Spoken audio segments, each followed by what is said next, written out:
Master Station. A master station is a designated area on a ship where crew members are required to assemble in case of emergency.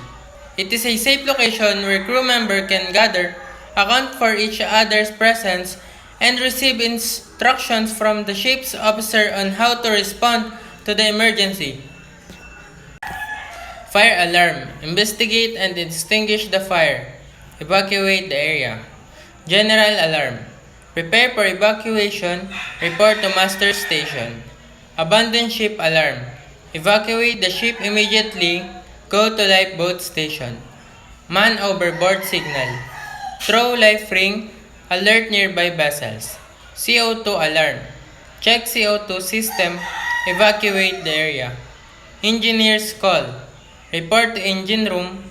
Investigate and repair. Cargo hold flooding. Pump out water.